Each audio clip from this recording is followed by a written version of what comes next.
And we're on. All right. Hey, Facebook Live. What's going on? It's Adam here. We're at Chorus Key in Toronto. And look who's here.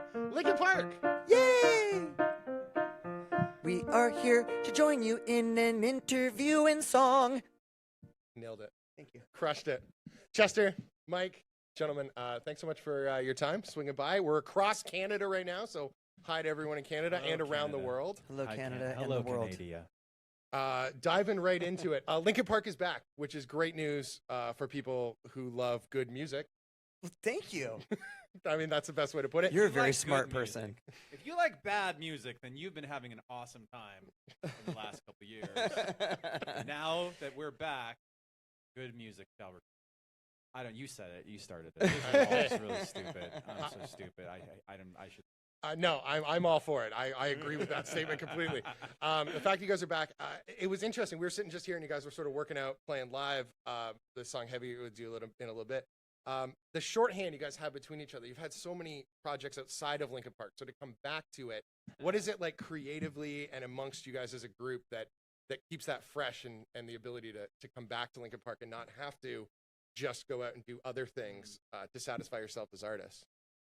Well, I think that, we always, the one thing that the band collectively shares, one of the things is we're always trying to learn new ways of to develop our craft, right? And so we don't really feel like we have all the answers or we know all the processes to create a great song or what it takes to be in a band.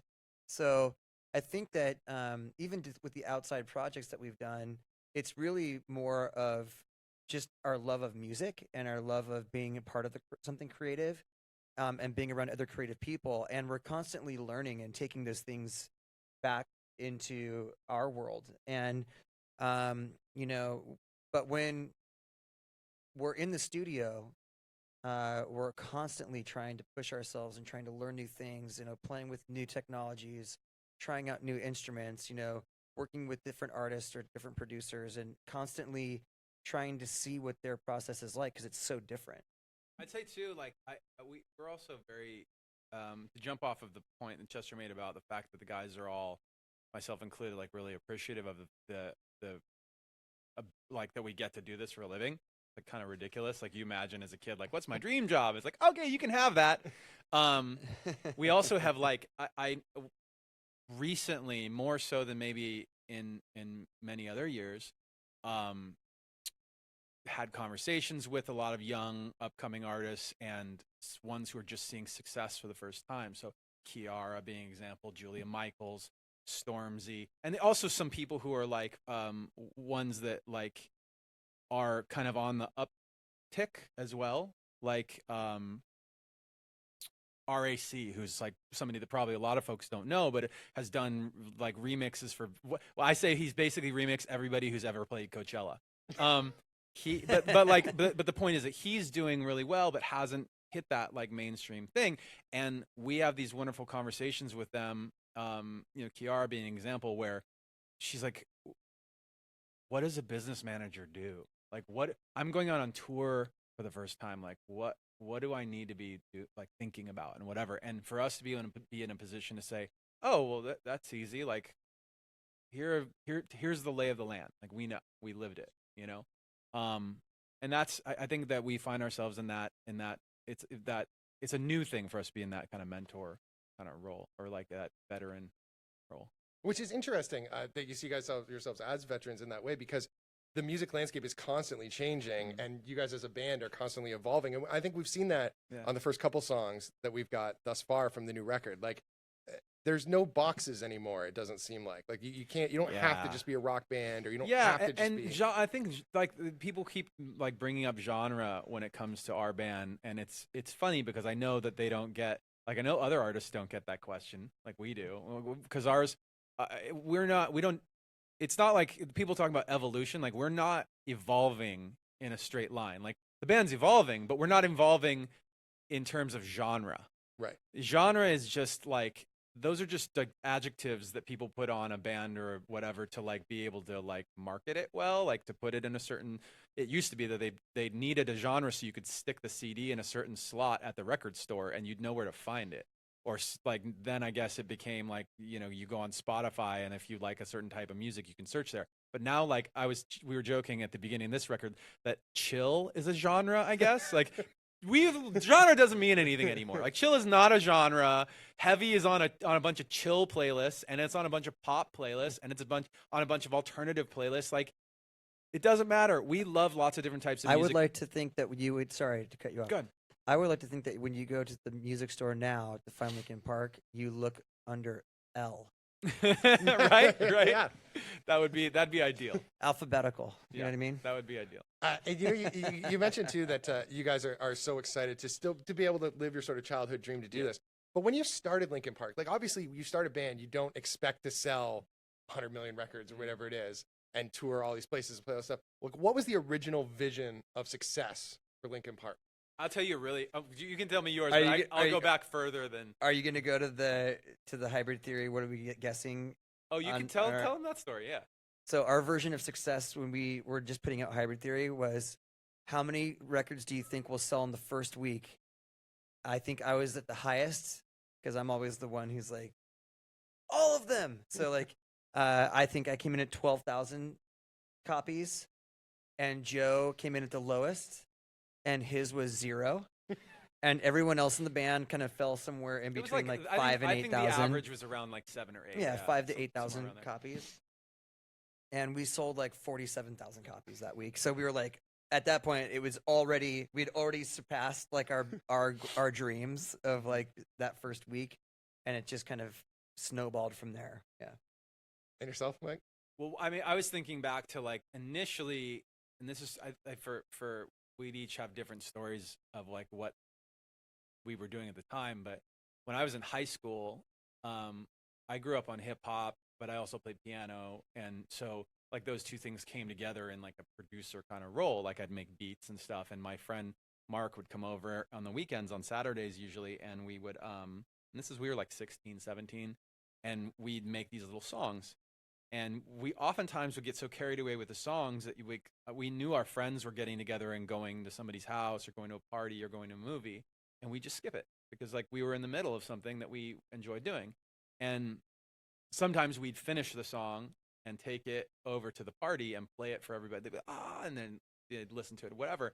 But it was never like, oh, we're gonna make music to do for X reason. It wasn't like we're gonna make music so we can get chicks or make music so we can make money, so we can go play shows and be famous and have people's attention. Like that wasn't even a thought in our minds. It was, I'm gonna make music because I'm like, isn't this fun?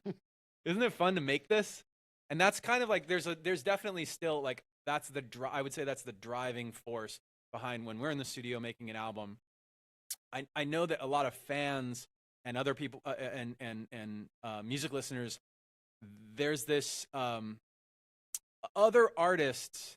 Everybody's got different motivations, right? So some people are used to the idea that people might record an album or make a song for marketing purposes. Like, oh, he's approaching this way because it's what's hot, or he's approaching it this way so it'll be a good sports song or whatever, right? To get a whiskey endorsement. I don't know. I don't know, right?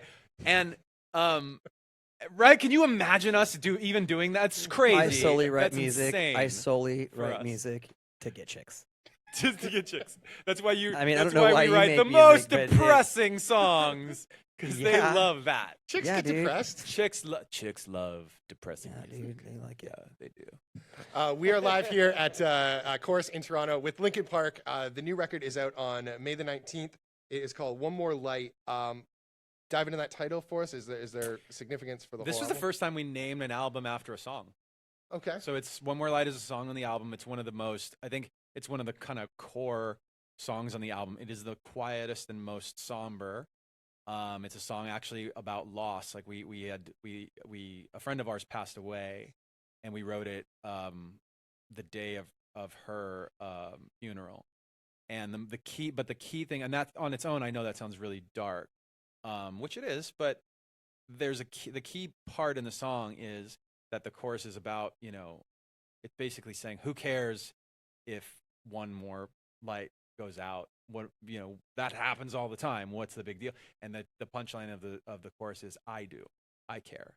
our band and our album, and I think like a lot of things that we just realized, like a lot of what we're about as we've gotten older and grown up is that the community and the culture of Linkin Park is bigger than the six of us. Like it's not about that. It's about this larger amorphous kind of like intangible thing that goes everywhere in the world. And we make music, and that's our contribution to it, our part of it. But at the point at which we finish it and put it out into the world, like the rest of it is on your end. The rest of it is on their end. Like they attach or don't attach their own personal experiences to whatever the song is, and it becomes way more about that than it is about us sitting around talking about twisting knobs and pushing keys. Yeah. And it's got to be incredible. I mean, even still, like you guys play in these arenas all over the world, and you go to places like in Japan and stuff where they don't speak English every day, and they still are in the crowd, every word coming back to you, and they've connected somehow with a band from the other side of the world who speak a different language, but I mean, it's they're amazing. really connecting with Chester's shoes first and foremost. I could those see are that. Yoji True. Yamamoto. It's true. They're Y3 shoes, so they're and like, I also oh, Japanese communicate. designer. I communicate like, telepathically in every language. Yeah. Wow. Yeah. While I sing in English. I know Get out it of my sounds head. really complicated. Yeah.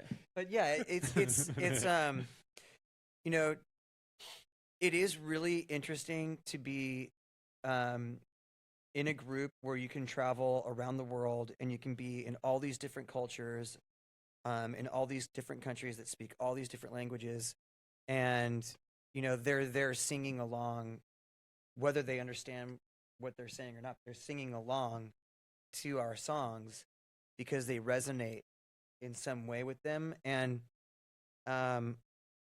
you know, fortunately, we do live in a country where our language is like, you know, a pretty dominant language around the world, and so a lot of people do understand what we're saying, and it gives us a really great platform to, you know, be in that position. And so for us, like, it's really an honor to have so many people from so many different backgrounds and so many places all over the world resonate with how we feel and what we're thinking and saying. It's really, really beautiful to be a part of something like that. I'm going to put you on the spot. I probably get a look from the label guys, but tour, we're going to see you soon here in Canada. we're working on it. Okay. Yeah, But it we're gives actually us an putting together- opportunity. We're putting together a North American, you know, tour package right now. So we don't have any solid dates as of yet, but we've got, you know, some dates up online, and that's really the best place to track where we're going to be is at linkinpark.com. Nice Because if you plug. ask any one of us, like my answer typically is, I don't know. Like, I'm lucky that I know I'm in Toronto right now. Like, I've honestly showed up on tour. I'm lucky that you know you're in Toronto. I've showed up at the airport. We're heading out on tour, and someone, you know, our tour manager go, "Are you ready to go to Lisbon?" And I'll be like, "Oh, sweet, yeah, that sounds like fun." I Let's go literally there." said to him at the beginning of this day, I literally said, "Hey, we're leaving for Europe on Wednesday, right?" And he's like, "Yeah, I'm going on Wednesday." I'm like, "Cool, I think I'm going on Wednesday too." How long are we going to be gone? Is it 2 weeks or 3 weeks? He's like, "I think it's closer to 2." Like that's how vague it is. And I actually, I mean, to be honest, like that can be really maddening, but that just comes with the territory where it is like dates and all that stuff is happening in real time right now. And so that's why it's actually great that so many people do follow us on social media with, you know, Linkin Park I apologize for the blatant plug, but yeah, it's Lay it on Linkin us. Park on Twitter and Facebook and Snapchat and Instagram. It's all just Linkin Park. We all have individual accounts too, which we'll waste the rest of our time here if I start listing those Yeah, off. there's so many people in the band. I feels like there's 100 people in the band. That's at Adam1021 too, as long as I'm sitting between the two of them. Yeah, you guys are plugging stuff. Yeah. There you go.